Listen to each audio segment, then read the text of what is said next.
Hello बच्चों, आज हम देखेंगे क्लास 10th यूपी बोर्ड 2026 के कुछ बायोलॉजी से संबंधित प्रश्नों के बारे में। तो आपको ये चीज़ें याद रखना पड़ेगा कि जो जैव प्रक्रम चैप्टर है उसमें सबसे पहले प्रकाश संश्लेषण पोषण के बारे में अच्छे से बताया गया है। तो उस चीज़ को हम बारीकी से समझेंगे कि वो चीज़ें होता क्या है। जैसे प्रकाश संश्लेषण, प्रकाश संश्लेषण का क्या अर्थ होता है? ये प्रकाश संश्लेषण के द्वारा प्रकाश से ऊर्जा संश्लेषण करके और पौधे अपना भोजन बनाते हैं। भोजन तो बना लेते हैं, सभी को पता है, लेकिन उनको भोजन बनाने में क्या क्या अवयवों का आवश्यकता पड़ता है उस चीज़ को हम देखते हैं। जैसे कह रहा है कि प्रकाश संश्लेषण, प्रकाश संश्लेषण की क्रियाविधि को देखेंगे। पौधे सूर्य के प्रकाश से ले लेते हैं CO2 यानी CO2 कार्बन डाइऑक्साइड और H2O यानी अपने पौधे से ले लेते हैं जल और ऑक्सीजन, और इससे क्या बनाते हैं? वो अपना भोजन बनाते हैं। तो CO2 प्लस H2O, इससे पौधे अपना भोजन बनाते हैं। तो इसमें कुछ खास अवयव हैं, जैसे कार्बन डाइऑक्साइड और ऑक्सीजन के दो यहाँ कण है, हाइड्रोजन है, फिर ऑक्सीजन है।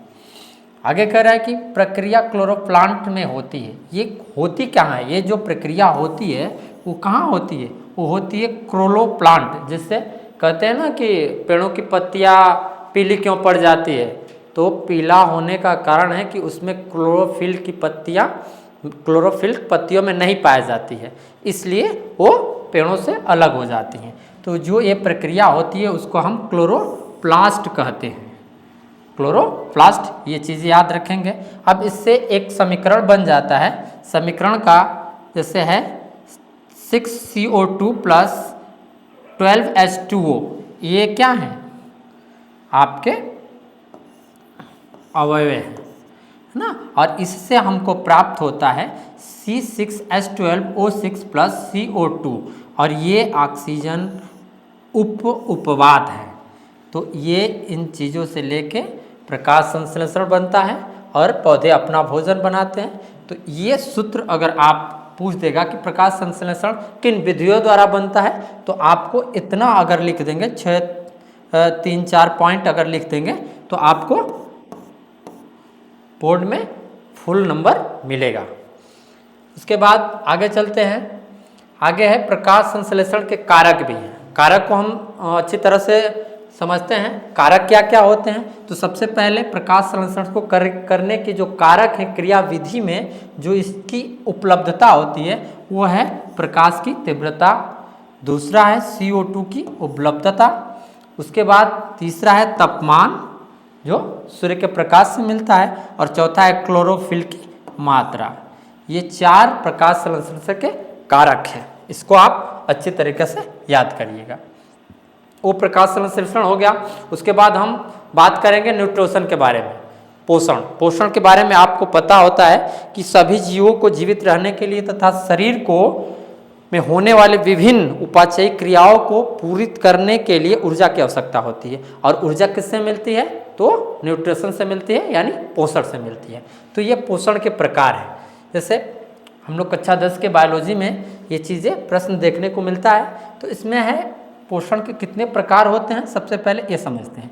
तो पहला है स्वपोषी, दूसरा है परपोषी, तीसरा, इसमें ये परपोषी और स्वपोषी दोनों यही हैं, लेकिन इनमें इनके कई ठो भाग हैं, है ना। इस चीज़ को हम थोड़ा सा बारीकी से समझेंगे। जैसे स्वपोषी, परपोषी, फिर आ गया परपोषी, यानी इन्हीं के भोजन द्वारा बनाए गए चीज़ों से ये अपना भोजन बनाते हैं, है ना, उनको परपोषी कहा जाता है। ये अगला है मृतोपजीवी। ये मृतोपजीवी होते हैं, जो मृत जीव हो जाते उनसे अपना भोजन बनाते, उनको कहते हैं। ये सहजीवी हैं, ये दूसरों के साथ रह के अपने भोजन को क्या कर देते हैं? बना देते हैं। और पोषक भक्षी होते हैं, जो पोषक न्यूट्रिशन को अपना भोजन बना लेते हैं। तो इस प्रकार से पोषक के क्या हैं? प्रकार है, इसको आप ध्यान से देखिएगा। अब हम बात करते हैं मानव में पोषण। वो तो स्वपोषी परपोषी हो गया। अब उस चीज़ को हम मानव में देखेंगे कि पोषण कैसे होता है। हम पहले ही बताएं कि वे सभी प्रक्रियाएं जो जीव को जीवित रहने के लिए पोषण की आवश्यकता होती है, ऊर्जा की आवश्यकता होती है। तो ऊर्जा मिलता किससे है? वो पोषण से मिलता है। और पोषण, मानव में पोषण, जैसे मानव में पोषण होने के लिए सबसे पहले ऊर्जा की आवश्यकता होती है। और जब ऊर्जा होगी तो वृद्धि होगा, और वृद्धि होगा तो शरीर में कहीं भी अगर टूटा हुआ फूटा हुआ अंग हो तो वो मरम्मत के लिए वो लाभदायक होता है, या शरीर में ग्रोथ करने के लिए आपके लिए बहुत अत्यंत आवश्यक होता है। उसके बाद ये दोनों चीज़ें मिलेगा कैसे? मिलने की प्रक्रिया है, सबसे पहले भोजन आप ग्रहण करेंगे। भोजन जैसे ग्रहण करेंगे तो आहार नली में से जाते हुए वो पाचन नली में जाता है, और पाचन नली के बाद वो अमाशय में चला जाता है जहाँ भोजन पचता है। भोजन पचने के बाद वो अवशोषण होता है, शरीर के अंदर जो नसिकाएं हैं वो अवशोषित कर लेती है उसमें से, और उसके बाद जो वो चीज़ें बन जाता है उसको हम आत्मसत कहते हैं। और उसके बाद जिसका जो बचा हुआ पदार्थ होता है उसको हम विसर्जन कर देते हैं। तो इस प्रकार मानव में पोषण होता है। अब मानव में पोषण तो हो गया, हम लोग भोजन भी कर लिए, ऊर्जा भी हो गई, वृद्धि हो गई, लेकिन पाचन तंत्र के कुछ अंगों के नाम भी हैं, है ना। तो सबसे पहले उनके नामों को हम पढ़ लेते हैं। तो पहला सबसे नाम है, भोजन कहाँ सबसे पहले पचता है? तो मुंह में। जैसे हम खाना खाते हैं तो खाना खाने के बाद वो हमारे लार्वा पहला स्टेज है जो भोजन को पचाने लगता है। तो सबसे पहला है मुख। दूसरा है ग्रसनली, इसमें क्या होता है? भोजन धीरे से नीचे जाता है। उसके बाद अन्न नलिका है, इसमें भोजन यहाँ से पचने की प्रक्रिया इस नली के द्वारा अमाशय तक चली जाती है। और ये है आपका अमाशय, तीसरे नंबर पे हमारा कार्य करता है पाचन तंत्र में अमाशय, जो बहुत हमारे लिए क्या है? लाभदायक है। अब इस यहाँ पचने के बाद उसके बाद हमारा भोजन छोटी आंत में सबसे ज़्यादा जाता है। आपको पता है ये छोटी आंत, लिखने को हम छोटी आंत लिखते हैं, लेकिन ये क्या है? सबसे क्या है? लंबाई में लंबी है, बस पतली है, इसलिए इसको छोटी आंत कहते हैं, है ना। और उसके बाद आता है बड़ी आंत। तो बड़ी आंत नहीं है, ये मोटी है ना। आप इस चीज़ को पढ़ के आप छोटी बड़ी, ये आप मतलब आप भूलिएगा मत, है ना। बड़ी आंत मतलब लंबाई में छोटी है, लेकिन क्या है? मोटाई में ज़्यादा मोटी है, इसलिए इसको बड़ी आंत कहते हैं। और पाचन तंत्र में जिगर, जिगर मतलब आपको पता है कि जिगर को ही हम लोग यकृत कहते हैं, है ना। कहते हैं ना कि हमारा जो जिगर है, कितना जिगर है, तो उस चीज़ को यकृत कहते हैं। ये खाना पचाने में हमारा काम करता है। और उसके बाद अग्नाशय है ना। तो ये रहे पाचन तंत्र के प्रकार जो हमें भोजन को पचाने में मदद करते हैं। अब इसी से संबंधित इन प्रश्नों को देख लेते हैं। ये भी है, ये दांतों के प्रकार हैं, इनका भी नाम ले लेते हैं। जैसे दांतों के प्रकार 4 प्रकार के 4 वर्गों में रखा गया है। और यह है कृंतक दांत, जो सबसे पहले काटने वाले जो दांत होते हैं उनको हम कृंतक दांत कहते हैं, है ना। उसके बाद जो फाड़ने वाले हैं, काटने वाले फिर साइड से फाड़ते हैं, उनको हम रदनक दांत कहते हैं, जो किसी भी चीज़ को फाड़ने के लिए क्या है? अपना वर्क करता है। उसके बाद अग्र चौड़क, यानी उसको दबाने के लिए, है ना। भोजन या फ्रूट्स खाते हैं ना, तो ये दांत हमारे दबाने के लिए प्रयोग करते हैं। और उसके बाद चौड़क, जो किसी भी भोजन को हम पीसते हैं बारीकी से, तो वो चीज़ें क्या हैं? चौड़क दांत कहलाते हैं।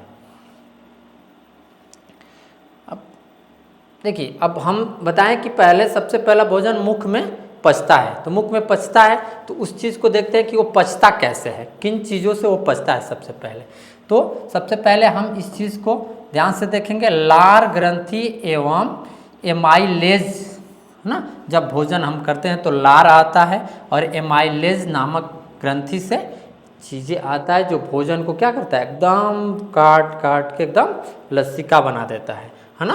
और उससे हमको एक स्रोत मिलता है जिसको स्टार्च कहते हैं, और स्टार्च में हमें क्या मिलता है, मल्टोज मिलता है, इसके बाद ग्लूकोज मिलता है ना। तो ऐसे कैसे करके सभी प्रक्रियाएं हो जाती हैं।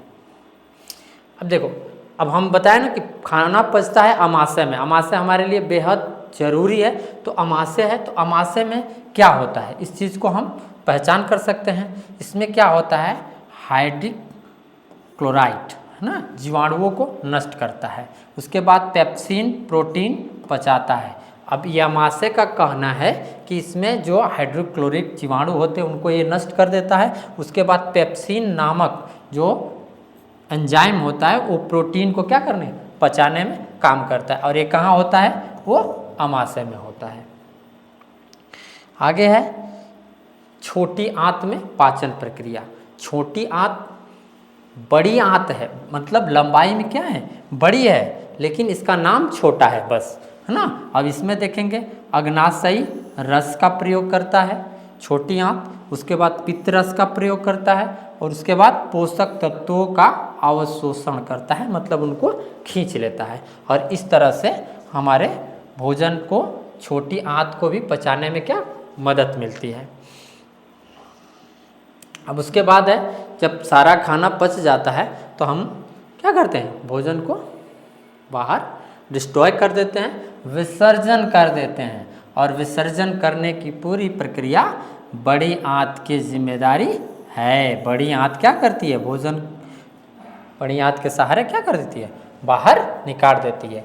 बड़ी आंत का काम है पानी को अवशोषित करना। जब वो चीज़ें सारा भोजन द्रव आपस में मिलके ये छोटी आंत से निकलता है तो बड़ी आंत में जाता है, तो पानी को क्या कर लेती है, अवशोषित कर लेती है। और उसके बाद सारा वेस्ट मटेरियल हमारा मल का निर्माण हो जाता है वहीं से, और मल का निर्माण होते हुए क्या हो जाता है, विसर्जन होता है। और इस तरह से हम भोजन के पचने से लेकर उसको विसर्जन तक पूरी प्रक्रिया समझ गए।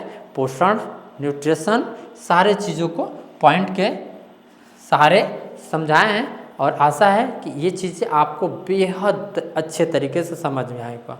तब तक के लिए जय हिंद।